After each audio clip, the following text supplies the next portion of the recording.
This is the new podcast from the Reprobate. Today we're talking to writer and campaigner Jerry Barnett. Jerry's written extensively on subjects including sexual politics, free speech, moral panics, science, identity politics, censorship, and beyond. I'm Reprobate editor David Flint. Let's get started. So Jerry, hello. How are you doing? I'm good, thanks. I'm fairly good. I think, as I was mentioning before we kicked off recording, I'm in week 11 of lockdown and two small kids at home, 4 and 7, one of whom is currently jumping around behind me. And there's 4 of us in the house, 2 of us trying to work and trying to homeschool the other 2. Right. And I think it's caused severe kind of mental wear and tear, which I don't know how long it will take to repair this. But hopefully I'll get to remember things and flow somewhat coherently. Well, hopefully so. I mean, we're in the same situation. I think it's just everything is just becoming sort of numb, and it feels like the real world is a long way away. Yeah, what I see of the real world is a bit disturbing. So I was thinking, it's like I don't know what we're going to have to talk about because there's so little going on at the moment. Yeah, that's right. Or what is going on is kind of appears to be fake news because it can't be real. But I mean there's a general state of mass hysteria, or lots of different types of mass hysteria, and that's all disturbing, kind of regardless of what you talk about. But I predicted at the start of lockdown that that lockdown itself might lead to social unrest, which, regardless of the pros and cons of lockdown, would make the whole lockdown pointless, because if you're going to spend vast amounts of money on a lockdown to reduce the spread of the virus, and then you end up with mass demonstrations or protests or riots in the street, then that kind of isn't very useful. And it seems to be happening. There's certainly mass protests and the beginnings of some violence in the UK. And even though, on the surface, you can point at Minneapolis and George Floyd and say, well, obviously that's happening. But I mean, it doesn't actually make any sense that the UK should be in this state based on a murder several thousand miles away. Yeah, I mean, it's that weird thing. I mean, do you think that that's almost just acted as an excuse for people to explode because they're so frustrated? I think, it's an excuse because, this kind of, it was a horrible incident and it was caught on video, so it clearly caused a lot of emotion, but horrible things happen somewhere in the world every few minutes. And so, a lot of them are caught on video. So it's, there's no particular reason why that particular incident should have led to people in the UK being so angry that it's worth spreading the virus and risking deaths as a result. There's a kind of equation that doesn't make a lot of sense. So, people say, well, you're saying that it's not worth protesting about the murder of George Floyd. And, I wouldn't say that. It's definitely something that should be protested. But the equation is that the murder of a man in Minneapolis is so serious that it is worth risking a second wave of virus that could kill large amounts of people. And as we've been told, disproportionately Black people. It's an equation that doesn't make sense if you try and turn it into anything mathematical. So I think it's the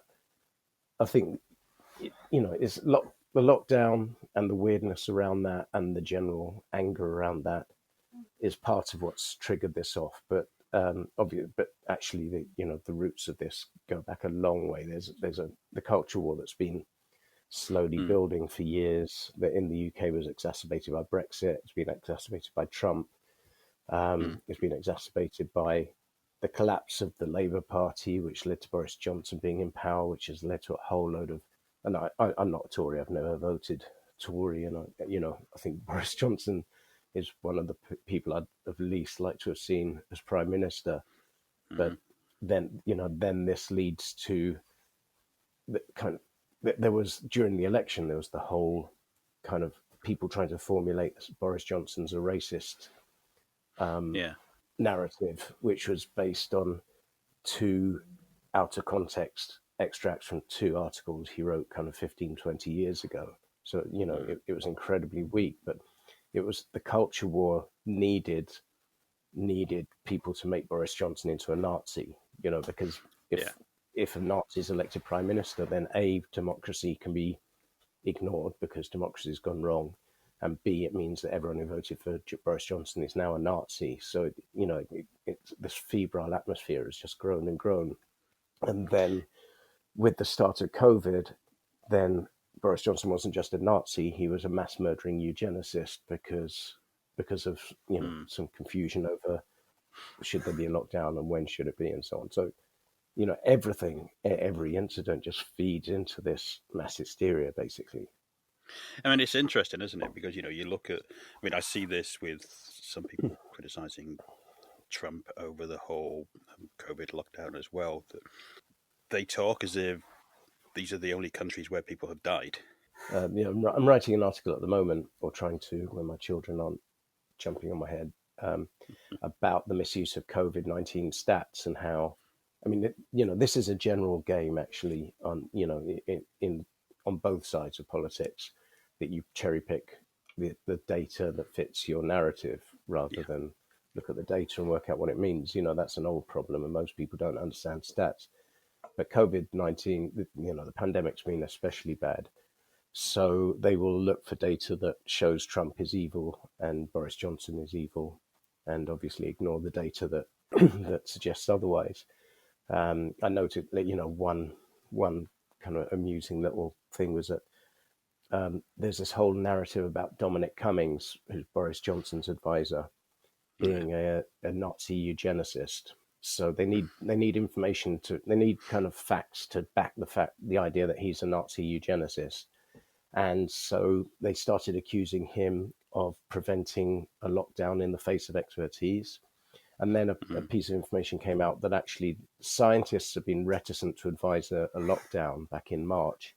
And Dominic Cummings had been pushing for an earlier lockdown, which now it turns out might have been the right thing to do. But obviously that doesn't fit the idea that he actually is using this pandemic to murder people. So that was just kind of overlooked altogether. So my son's interjecting slightly in the background. But yeah, I put together a kind of a thought experiment just to mock this approach in a way. So I noticed that I went through state by state in the US, and you've got very good comparable statistics from each US state. And it turns out that out of the top 10 states for COVID-19 deaths, then the top 9 were Democrat states, and then only the 10th is Republican. And virtually, the vast majority of deaths that have taken place in Democrat states. So if I was a Republican trying to lie about the data to back my narrative, I would say, look, the Democrats are handling this really badly, and the Republicans are handling this really well. And obviously that's nonsense. The reason that people are dying in Democrat states is because that's where the big, diverse, multiracial cities with lots of travel take place. Yeah, they're more populous. Like New York. Yeah, although they're more populous, it's not just about how populous, it's about it's about the size of cities as much as the population of states overall. So the fact that New York is in New York State and also New York City and also spills over into New Jersey explains why New York and New Jersey are number 1 and 2 in terms of deaths. That that's nothing to do with government or anything else. It's a demographic fact. Yeah. So I could put together a very compelling argument, or very dishonest compelling argument, that this is all down to the Democrats, and of course that would be complete bullshit. But this is what people are doing, using nation by nation comparisons. So they want to prove that Britain and America are bad, and they want to prove that Sweden has got it really, really wrong because because the left has got really offended with Sweden's anti-lockdown approach. So yeah, I mean, basically, this cherry picking of data to form narratives is happening all the time. It's happened throughout the pandemic, and it's now happening with the Black Lives Matter movement.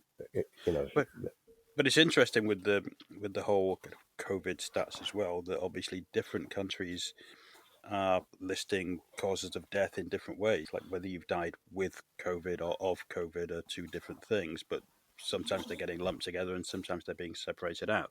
So yeah, you got loads of reasons why countries could be different that have nothing to do with government whatsoever. So yeah, it's the way that stats are counted. It's when the pandemic hit each country, and as much as anything, it's down, is there a large, diverse city in that country? So, London is the second biggest travel hub in the world after New York City. And it turns out London and New York City got hit ultra hard because they were just having travel from everywhere, and the virus brought in all over the city from all over the place. And that, and clearly government response makes a difference. Like, earlier lockdown may have made a difference, but then again, you have countries like Japan, which didn't have, Japan constitutionally was banned from having a lockdown, and Japan's handled it pretty well. So, it's really unclear to what extent lockdown has made a difference to outcomes. But people have just latched onto this because ultimately they need to, they start from the Boris Johnson and Dominic Cummings and Donald Trump are Nazis, and then they build their argument from there, to back that. So it's an incredibly religious way of thinking, but unfortunately, almost nobody seems to understand how to use statistics. But I mean, you've been quite a vocal critic of lockdown for a while. I mean, do you want to explain why that is? Yeah, I mean, that's funny. I mean, that basically, to a lot of people, that makes me a Nazi. It's kind of like you're skeptical about lockdown, therefore you're a Nazi, and that's kind of the. So it's kind of quite a difficult discussion to have. But yeah, I'm not a libertarian, and I'm not a Piers Corbyn. 5G causes COVID-19 or whatever. I'm not in that conspiracy camp. But basically, the minute you say, you express anything other than 100% belief in lockdown, then you just get shoved into that camp. But to me, that there are several arguments against lockdown, and putting aside the libertarian one, which I kind of respect, but it's very simplistic, which is state bad. Anything that increases state power is bad, and so don't do it. And I kind of respect that, but that's oversimplistic. You can increase state power if you do it carefully in an emergency like a pandemic. But there is a strong liberal argument for kind of not pushing too much power into government, or not building an expectation in the population that it's government's job to resolve everything. So, I understand the kind of liberal argument, but the main argument for me has been kind of mathematical and progressive. The first thing that struck me about the lockdowns is that even that COVID-19 is to an extent a leveler. Now, clearly, poor people will get hit harder by it than rich people because of diet and access to medicine and stuff like that. But the lockdown is absolutely class specific. There are two types of people in this lockdown. There are the people who can get through fine, even with some stress or whatever, and there are the people who absolutely can't, and who will die of hunger before it's over. So to me, that the main progressive argument is that lockdown is to an extent an acceptance that you sacrifice the poor in order to allow the wealthy to feel safe. It seems to me extremely stark. So that so it's absolutely a divided people into. I mean, by wealth to an extent, but also by mental health state and things like that. There are people who can cope with this and people who absolutely can't. Which I think that discussion should have been had before we locked down. And it's kind of, it's fuzzy in the West. You can't yet see that rich-poor effect because we've had furlough schemes, grants, we have benefit systems and that kind of thing. But you look to Africa and to Asia, and it's completely obvious. Within a week of lockdown, there are people starving in their Yeah. homes. And if you look at so you get the state response that you'd expect in African countries. There was just a spate of shootings of people breaking lockdown, and probably, well, I'm sure it's still going on. So I think both in Kenya and Nigeria, there were back in April, there were more reported deaths from people being shot by the police for breaking lockdown than there were from COVID-19. You know, if you're rich in Nigeria and Kenya, you're very rich. You've got food, you have a compound with barbed wire, razor wire around it, and you have security guards with guns to keep people out, and you can sit there until it's over. There's a really clear split that the wealthy minority in those countries, and it also in places like India, were happy to sit it out and let a few million poor people die of starvation or other causes, rather because of their fear of the virus. And I think it's the same situation in the West. It's just we've deferred it by borrowing vast amounts of money to put into furlough schemes and so on to let people sit at home. So yeah, I to mean, me, the there's a really recession that strong, comes of this is going to be like anything we've seen before, isn't it? yeah, and it is, and if you think that translates to British terms to austerity in massive Yeah, cuts in public services to come, and it just stuns me that the left, which has spent the last decade talking about austerity, is now prepared to basically unleash record austerity on the nation for a couple of months of kind of middle class comfort and safety. So which is what's happened. So and then another effect. I've got two kids at home, and we're lucky. We've got money, we've got income coming in. The kids are kind of happy. We've got time to look after them, and we live near parks, and we can take them to the park every day. And so Not every day. my son just said not every day.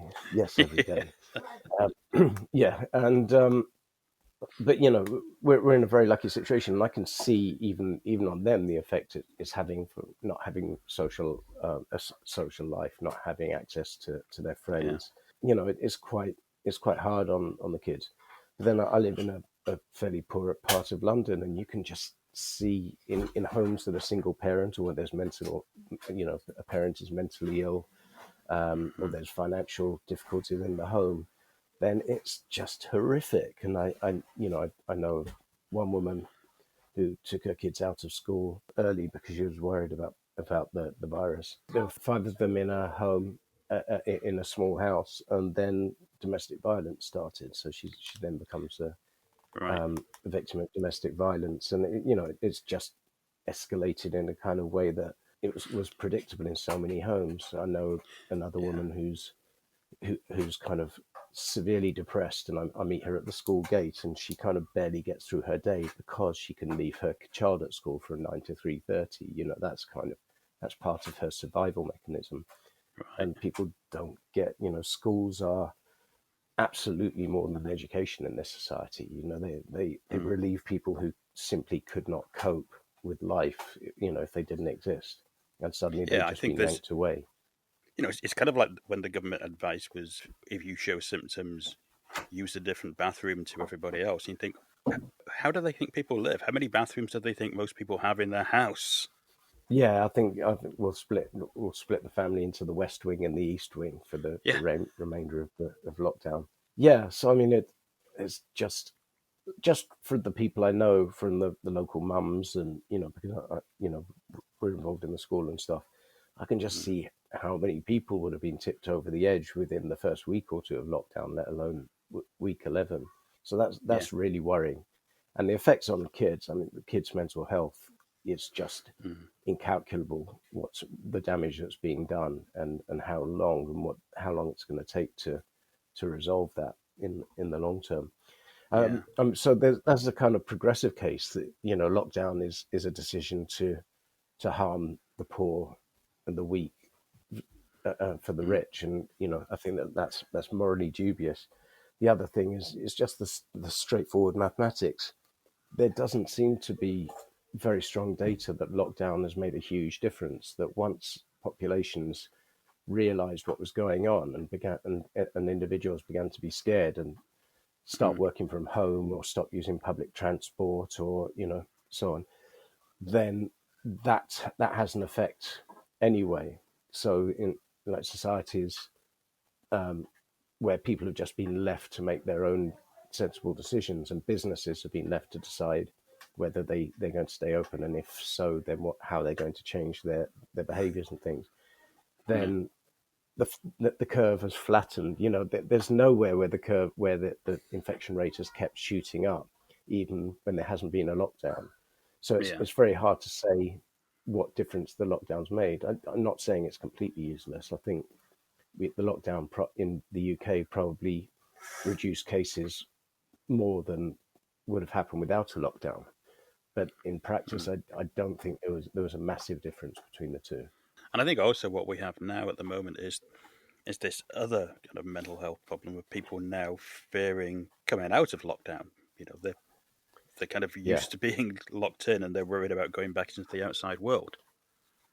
Yeah, there's a real kind of seething low-level mass hysteria going on. And again, I see it with parents and children. I've encountered two kids, kind of directly via friends. One's 4 and one's 6, who are having kind of panic attacks at the thought of going out of their houses. I met a local mum who has kept her kids in a flat for 10 weeks without even taking them for a walk. This is happening everywhere, and the health effects are just incalculable, but it's happening everywhere. The schools are in the process of reopening. They haven't reopened. Our school hasn't reopened yet. But I was chatting to a couple of mums from one whose kids have now gone back, and less than half of the parents have sent their kids back. So there's a fear among the parents. And if the parents are that scared, then what the hell are the kids is going on with the kids? They're living in an absolute state of fear. Yeah, and I think it's all very unhealthy. My feeling from the beginning was that it would be quite handy if my kids picked up the virus early and get that out of the way, and get some immunity and get some antibodies in the family, which would be really beneficial. But it's kind of, to say that kind of thing out loud is almost to be, accused of wanting to murder your children or something. Exactly. I think it's become, I think for a lot of kids, I guess it's a bit like the nuclear apocalypse fear that we, had in the 80s, where you're sitting there thinking about this all the time in some way, shape, or form. Yeah. My parents were kind of good lefties, so of course I got to read When the Wind Blows. Do you remember that? Yeah, the Raymond Briggs book. So it's a kind of cartoon book about an old couple in post-nuclear apocalypse kind of thing, and dying of radiation sickness, and that was the kind of stuff we read when in the 80s. And I used to have nightmares about seeing a mushroom cloud on the horizon when I was a teenager. But it was with us, but it was obvious, but not to this level of intensity. No, exactly. I mean, I think it was always less immediate, even though it was a continual fear. But I mean, this is something that it's almost literally like people have been told, you leave the house, you meet other people, you're going to get sick, and potentially either you'll die or somebody who you know and love will die. Yeah, I think it's split into basic human types, but I've taken the kids to the park pretty much every day for 11 weeks, and on sunny days it's kind of, we're just going to go out at lunchtime and come back at bath time, because they need to run around. But at the beginning, all of us, me and my wife included, were kind of like, don't play too near the other children. You can play, but don't touch each other. And then over time, we were kind of like, oh God, what's the point? And are we doing harm by continually doing this? So you see now the kids who are playing in the park are aware of some kind of distancing, but they're almost gone back to playing like normal. But then the other half of the kids are sitting at home, not being allowed to go to the park. So, it's really split society in half again. I mean, it probably is quite hard to get kids to adhere to social distancing. Yeah, I mean, my kids are smart and they got it pretty quickly. And my daughter, who's 4, kind of goes around lecturing people who who stand too near to each other in the park. She quite enjoys bossing people around. But I mean, in practice, they love touch and they love hugging each other, and it's hard to keep reminding them, and you get to a point where you realize that it's kind of pointless, especially now that the virus levels are so low in London, that the actual risks of them picking it up are so low in practice that you start to sound stupid. It's kind of you start to feel stupid just giving them constant lectures, and besides the fact that it doesn't appear that kids are hit very hard by this virus or can pick it up very easily. It's still a bit vague, but we're basically dealing with very, very, very, very low risk for children, and we need to keep that in perspective. Where do you think this will go? I mean, do you think this is going to become a seasonal thing like flu, or is it because it seems to be a very weird infection all around? Yeah, I mean, in any case like this, just because I love stats and reading science articles and everything, then normally you just go and find the database of stats that you need, and you go and look at it. With this, because it's so new, one of the fascinating things about this situation is that nobody knows a lot of the answers to a lot of the questions. So because the virus is so new, because it's obviously evolving, so it's very hard to tell. I mean, one thing that I predicted from the start is that, which is fairly easy prediction, is that there'll be a vaccine for this faster than any other vaccine that's ever been rolled out in history. And that's clearly true. I mean, there may be a vaccine in September, even though these are all maybes, because it depends on testing and that kind of thing. But a vaccine in like 9 months is absolutely unheard of. I think previous records are like 4 or 5 years or something. And I followed the Ebola outbreak a few years ago. I was really interested in that. And they rushed out a vaccine pretty quickly. But then I went and checked back, and that was actually a vaccine that had already been in development for a few years, and they just accelerated the testing. So nothing like this has ever been done. But because of technology, because of global cooperation, because you've got AI and all of these other new technologies, there's like 100 odd vaccine projects underway, and some of them are going to yield results very quickly. So that's we live in an age of miracles, and if we could take a step back, we're the luckiest pandemic generation ever, because not many decades ago you'd have just distanced until we had acquired herd immunity and X million people had died, and that was it. Yeah. So there will be vaccines and drugs available within a year for sure, probably quicker. Obviously, that doesn't mean the thing will be wiped out, but it's likely to become kind of seasonal or just kind of fade away. Controllable. And the fact is that as herd immunity builds up, either by people being infected or via vaccination, then the rate of spread just slows and slows and slows. So even if it stays as exactly, the virus stays in exactly its current form, then once you've vaccinated the old people and the most at risk people and anyone else who wants to be vaccinated, and health service workers and London transport workers and so on, then it's just going to fade into the background, and it will just become another nasty disease that kills people from time to time. And we have plenty of those already. So, exactly. But it's kind of, there's this thing at the beginning of people saying it's no worse than flu, and it clearly is worse than flu. But with a vaccine and a level of herd immunity, it won't be any worse than flu. And actually in children, it's much less worse than flu. Flu kills more children than COVID-19. But, you don't get this mass hysteria or people keeping their kids out of school for flu.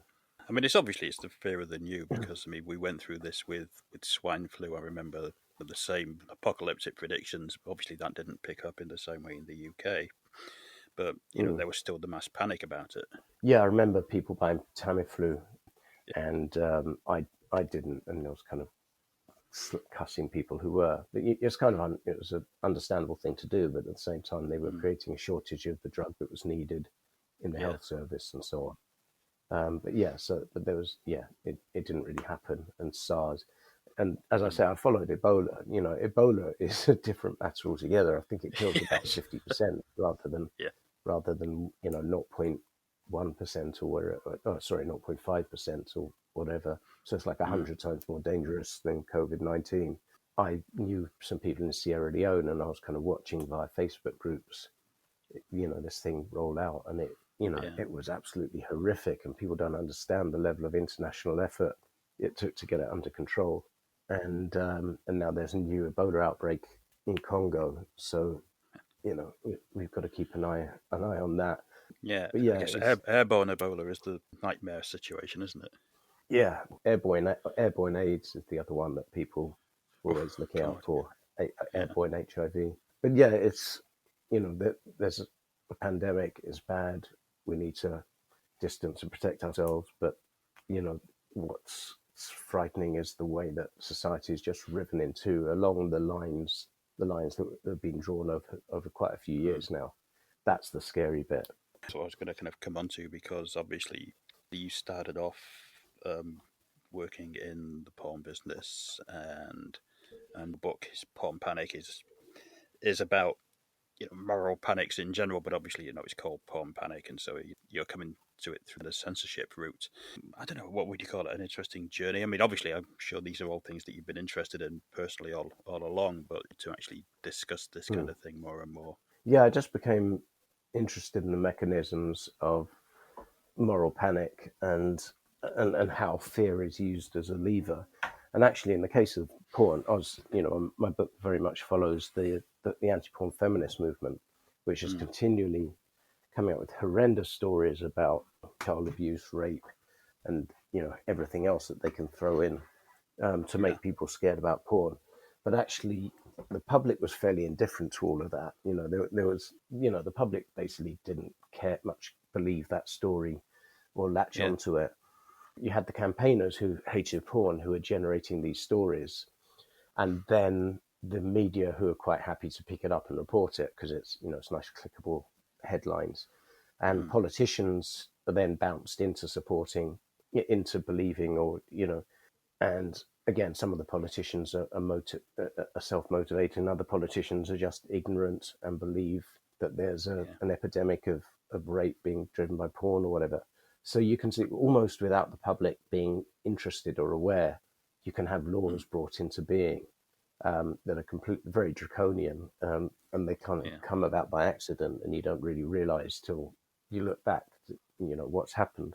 It's always been said that there are no votes in supporting porn, and I guess that's true. Yeah. I mean that's definitely true. So when you've actually got a law in place that says, a law that says we will protect children by banning these forms of pornography or whatever, and it's actually there in Parliament to be voted on, then it kind of takes a level of bravery for an MP to abstain or vote against it. Because why would you vote against protecting children? What kind of monster are you? I was quite impressed with the Liberal Democrats, sadly, before they imploded, because they did on principle vote against. Yeah. They applied simple liberal principles that if you're going to ban something, you need to provide some proof that it's dangerous before you ban it, rather than here's a report from Ofcom that says something weird on page 110, and but most MPs, and I found it just as bad on the left and right, will just vote for anything that just sounds like it's common sense and to protect children. There's a law currently bouncing around which is being sponsored by Harriet Harman, which is about banning the use of, they call it the rough sex defense for murder. So what they're claiming is that this is terrible, men are murdering women, and then saying it was an accident that took place during rough sex. And actually, again, this is just a straightforward lie. There is no rough sex defense to murder. If someone is killed and you're up in court for murder, you give your story, and then the judge and jury decide if they believe you or not. But then, there's no kind of lesser sentence for murder if it happened during sex. No, and most of the people that have tried that defense, it's not worked, has it? No. So you've got this law being introduced to stop something that's never happened. And then you kind of look deeper and you think, oh, okay, Harriet Harman's behind it, and she's always trying to ban sex and porn and prostitution and stuff. And then, I looked at the wording of the law, and actually the law seems to be worded to make it illegal to have rough sex. So it's kind of, so actually it's nothing to do with murder. They're basically outlawing BDSM, and it would mean that professional dominatrices and so on would be instantly criminalized just for doing what people paid them to do. So these kinds of things are kind of weird and dangerous because they bump along in the background and almost nobody notices, and then they get passed into law because the MPs just think that it's a no-brainer. Of course, people shouldn't be murdering people, and then and nobody notices until a dominatrix gets arrested and charged.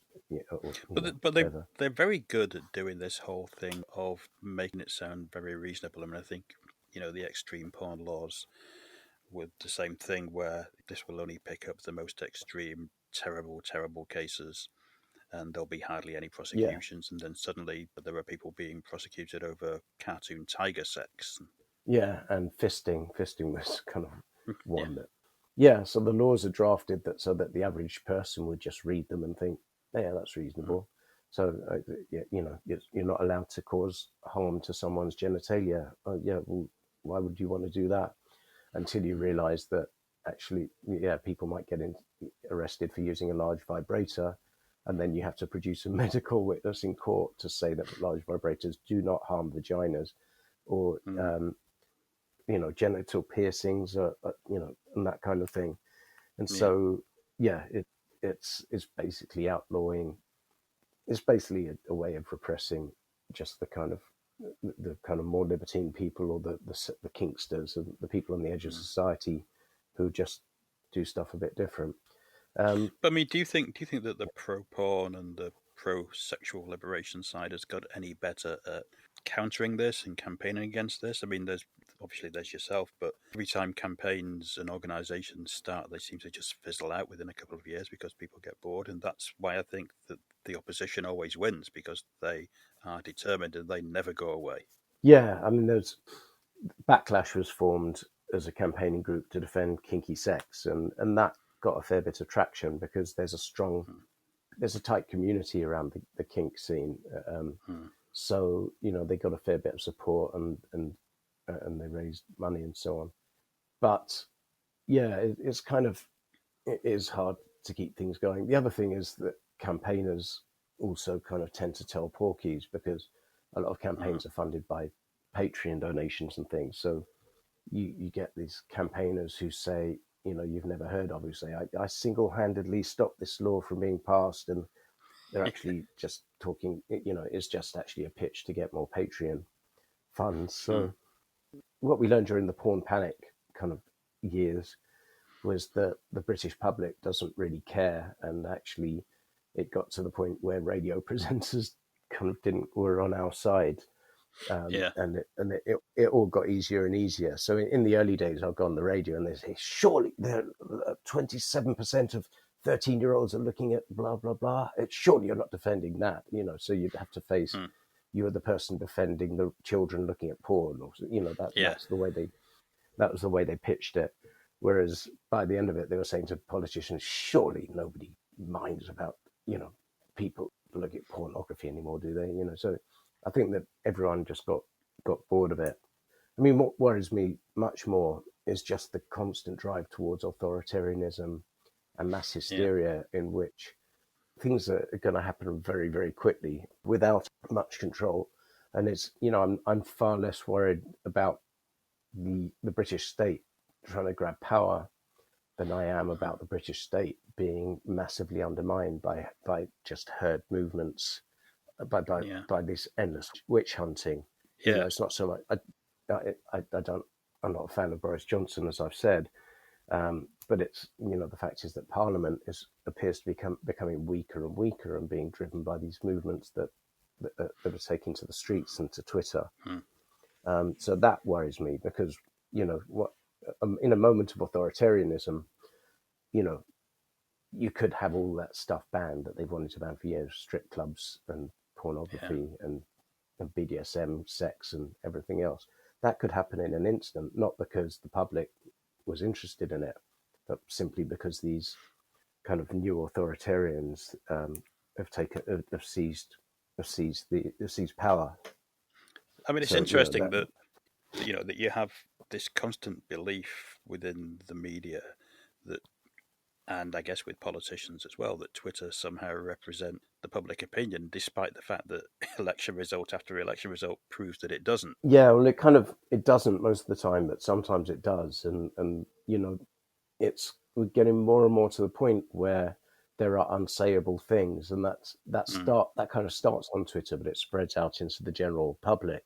And I think I've been embroiled in discussions about police shootings and racism and Black Lives Matter lately, and I come from a background where I've campaigned a lot against racism, and I've been involved in campaigns against police violence over the years. And the frustration 10, 20, 30 years ago was that nobody's listening, and the journalists don't listen, and the public is unaware of these problems. And you're kind of small groups of campaigners just battling away to get someone to pay attention. And what's happened now is this surge in the opposite direction, where you've got this kind of surging herd that believes the police primarily spends their time going around murdering Black people, and this hysteria rising on the back of that. And I find myself in this weird position of kind of spending like 30 years trying to get people to pay attention to instances of police violence and things, and now saying to people, but hang on, what you're describing isn't reality. You're taking a case like George Floyd and saying that and imagining that the police are basically just state licensed murderers in all cases. Yeah.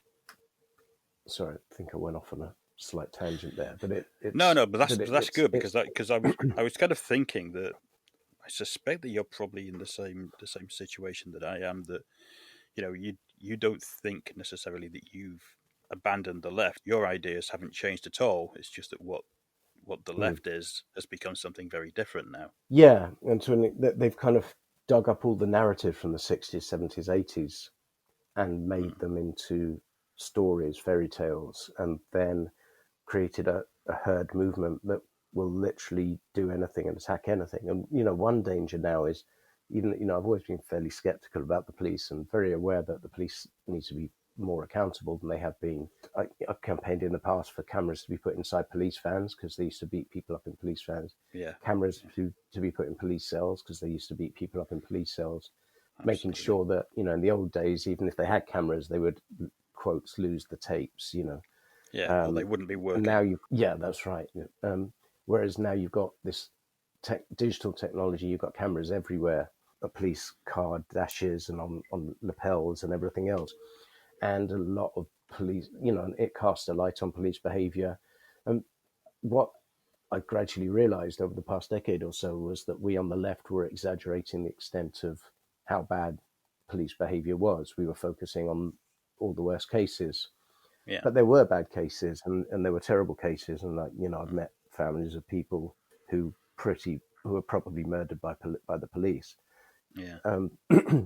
But we exaggerated the problem. And the thing is, as the tide turned against racism in the kind of 90s, which is when the change in culture really happened, two things happened simultaneously. Racism in society went into decline.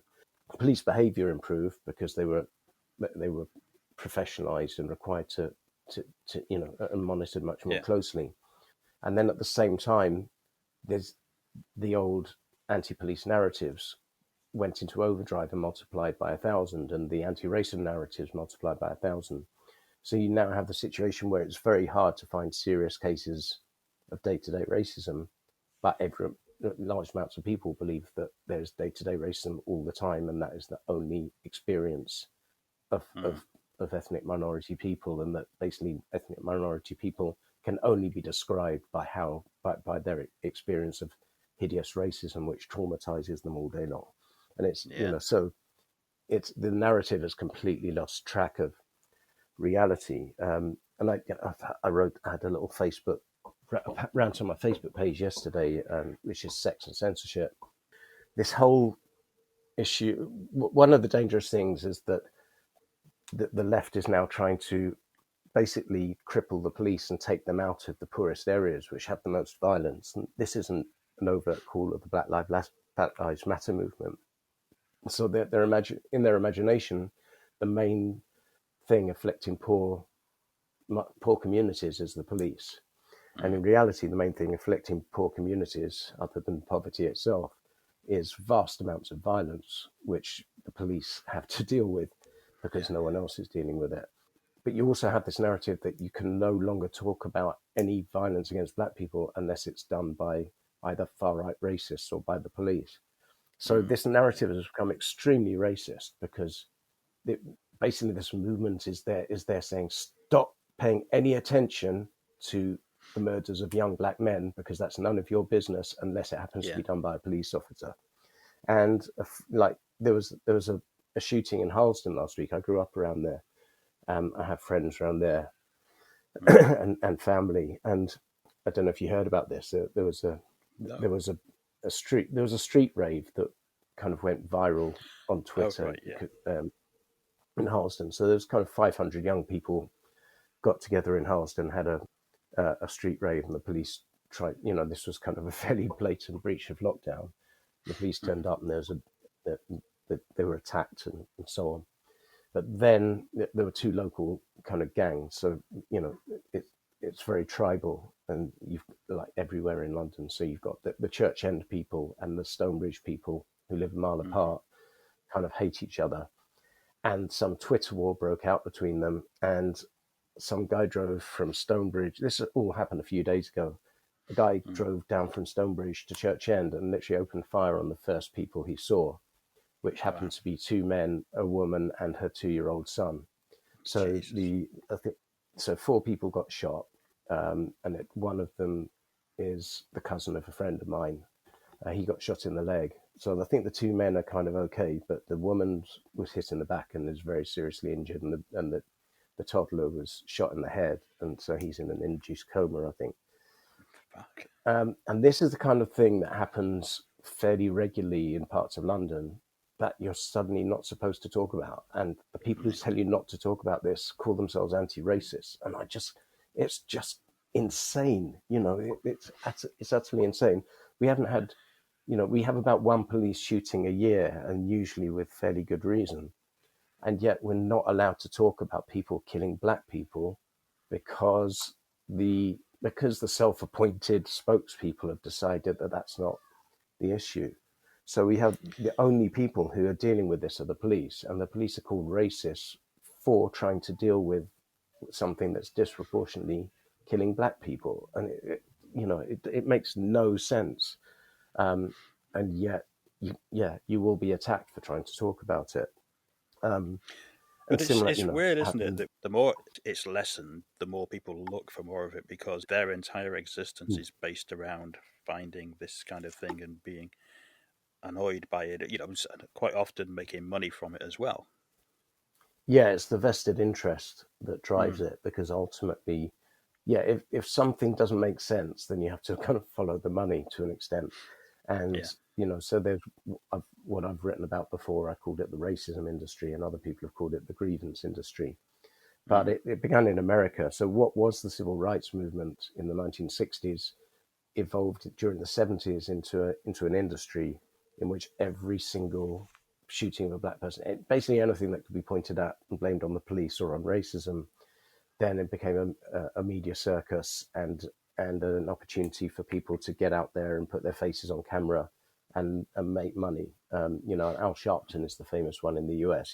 He's a preacher and a civil rights campaigner and also a multi-millionaire. And so I'm not sure how you become a multi-millionaire being a civil rights campaigner, but that's the state of this industry. And this industry has grown and grown and grown as the problems that it's addressing have shrunk and shrunk and shrunk. So if you have an industry based on tackling a problem that's going away, you have to create the illusion of that problem, and that's what's driven a lot of this narrative. And that kind of crossed the channel into the UK in the 90s and has grown and grown and grown again. And it was driven by the New Labour multiculturalism agenda, where the new Labour government, and in London, Ken Livingstone as mayor would recruit individuals to tackle the scourge of racism.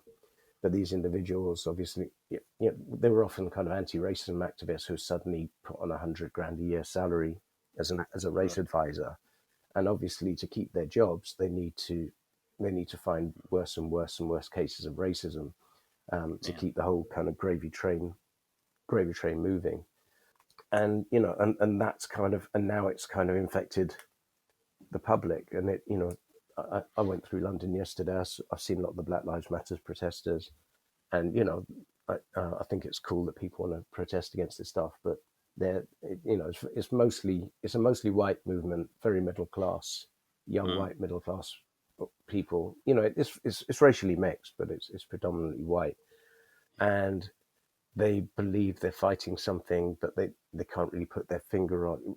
If you try and nail them down to what it is they're fighting, beyond George Floyd, they can't tell you where this is happening. And and I had a Twitter discussion just this morning with someone who told me that there's a constant, we need to do something about the constant murders of people of color. And I said, which constant murders are you talking about? And obviously she can't name one, let alone a constant stream of them. So, so they get more and more angry because they know it's true, but they don't have the facts to back up what they're saying. But are we're getting the same, we're getting the same thing, obviously. I kind of almost dread to say this because of what happens, but you look at the trans activists who, trans rights over the last couple of years have just, there's been a massive transformation, for want of a better word, in trans rights, and yet they now seem to see themselves more and more as victims. And obviously, as we were talking about earlier, the kind of radical feminists who've gone from anti-porn to anti-trans. Yeah, they've kind of moved on, and that's an industry as well, because the people who are writing anti-porn books are now writing anti-trans books, or they wouldn't put it like that. So yeah, they're a little industry that moves on, and unfortunately, they've got some celebrity backing. For I really like J.K. Rowling, but she's jumped on that bandwagon, and so on. But yeah, I wrote a piece that was originally titled "Nobody in the trans debate is telling the truth." I can't quite remember what it was. Basically saying that everyone's talking shit, and that's both sides, because the fact is we're looking at maybe 1 in 1,000 of the population is born with gender dysphoria, and they need access to medical treatment, and they need sympathetic treatment, and they should have the right to live as the gender of their choice, and so on. And on one side you have, this is presented as a threat to women because men might be in changing rooms with little girls. That's the argument of the anti-trans feminists is there's going to be men in changing rooms with little girls. And it's like, but don't these little girls have parents? Like, kind of. Exactly. Is like, I've got a little girl, and I make sure that kind of you wouldn't send her off to the changing room somewhere on her own. No, so it's kind of like, that's basically it. So this is an assault on. Oh, hello, that's my son Oliver. Hello. Who needs to go away now. But yeah, so I mean that's on the one hand, and on the other hand, there are trans groups have been made into an intersectional oppressed category, and so trans people aren't just people who suffer a really, really difficult and distressful and distressing disorder, but they're now oppressed by some power structure, and they need rescuing. And actually, the most sensible people I've spoken to throughout this have been transgender people who just roll their eyes at the behavior of the trans activists, and obviously they hate the bigots who hate them, but at the same time, they roll their eyes at statements like "trans women are women," which is kind of almost the foundation statements of the trans activists, don't actually mean anything. What they are designed, all that means is don't discuss the nature of transgender, of the nature of gender dysphoria, if you discuss it, then you're a bigot. And so, that's it. Transgender women are males who were born with gender dysphoria and have the right to live as women, and we should all respect that. And anyone who calls a transgender woman he is a wanker, is a bully. But yeah, it's again, it's just to absolute insane levels of I mean, it's the thing hysteria. with activists just ramp everything up and sort of spoil it for everybody else. And they always have done to an extent, except in the rare cases where there's a cause, where the activists follow the cause rather than the other way around. But the reality is that the left-wing activism of today is rooted in the left-wing activism of the 1960s, and they absolutely lost, the 1960s and before. Yeah, I mean, they've lost track of what it's that thing, that was really. about. I suppose that activism they walk around is vital to a certain point, but then it just doesn't know when to dial it down or when to stop. It just keeps becoming more hysterical. It's become more and more of an industry. There's far more money in being an activist than before, and I think one of the things we miss from the US, from the UK perspective, is how much money there is in the racism industry, and to an extent, movements like Black Lives Matter are platforms for young professional middle class Black university students to make themselves careers in politics. So there's good reason to make a lot of noise from a personal perspective. But yeah, none of that's especially worrying. It's when it's like the masses and the media just won't tell the truth because someone will get, journalists won't tell simple truths because they're scared of getting fired or getting torn apart on Twitter. And, that's much scarier. Yeah. And of course, Come obviously to that realize is, over time, it's not. yeah, I mean, that's something that is happening a lot, whether it's just people being cancelled, people being no platformed, or I should say people actually losing their jobs. Yeah. And I mean, we've talked before, about Me Too and other things like that. But I think what's happening is we're in a kind of revolutionary situation in which the masses are flexing their muscles and seeing what they can get away with, and it almost doesn't matter what cause they use to flex their muscles. The fact is, I think the end goal, what's at threat is democracy, or the establishment, or whatever they want to call it. And I think the masses are discovering that they could topple the democratic system and replace it with what they think is going to be a lot better, even though, of course, in the case of activists, they never actually know what their long-term program is. They'll just kind of... So yeah, we're in one of those ugly situations where democracy and free speech are seriously under threat, and it's kind of almost down to chaos theory. We don't know what the moment will be, but as and when, if it happens, it will be very quick, and we'll want, and society will change. Okay, well, that's interesting food for thought. I'll let you get back to looking after the kids. Thank you. Yeah, I mean, I do try and and get the odd bit of work done, but that's kind of ends up being impossible. I think it's about time to run around the park. Well, yeah, it's quite a nice day, so maybe get out to the park for a little bit. Yeah, I think that's the next stop. Okay, Jerry, thanks for talking to me, and hopefully speak to you again soon. Great, thanks, David. See you.